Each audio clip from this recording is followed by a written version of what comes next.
I am Ben Austin, your New Rules golf coach. I had a question on Facebook recently, and the player asked, Ben, how do I get more hip turn through impact? Now, we have to understand the caliber of player that we're talking about here. So this player is going to be a very good player. Now, if I just had a person that can't break 100 work on this, that might actually make them slice more, right?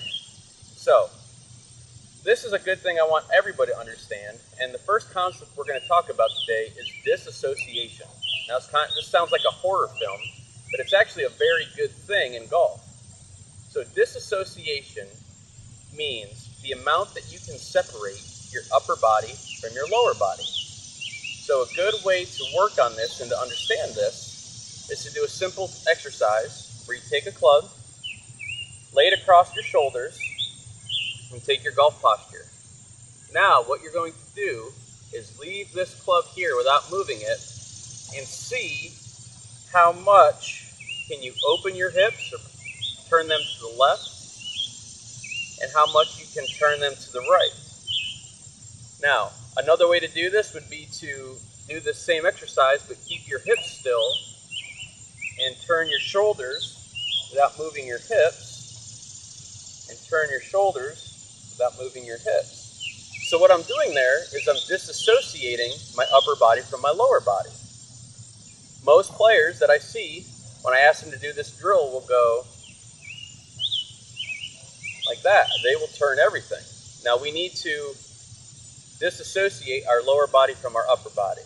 Now once we can do this, and the more that you can keep your shoulders here and turn your hips, this is going to help with getting more hip turn through impact. Now, a great drill you can work on is a very simple drill. And this drill basically has three parts.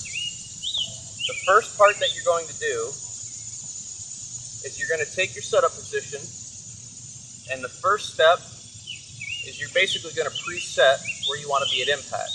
So what you're going to do is just take your hands, push them forward, and then turn your hips as much as you can.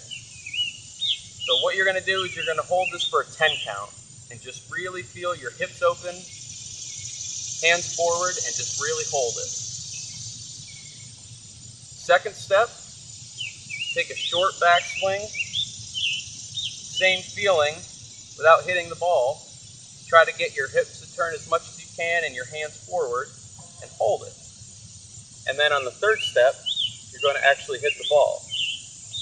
Now we can get into more advanced topics of how the hips actually work, but this is a very good drill at all levels to get your body to start working a little bit more.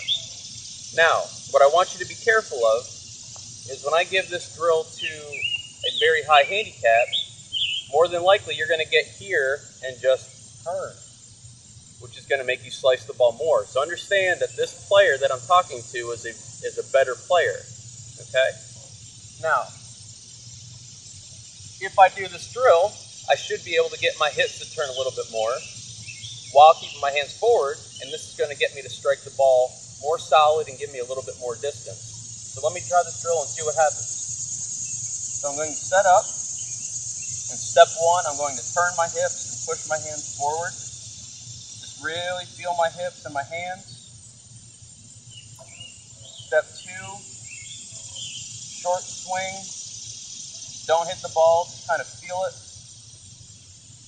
And then on step three, I'm going to hit the ball and try to feel my hips really open.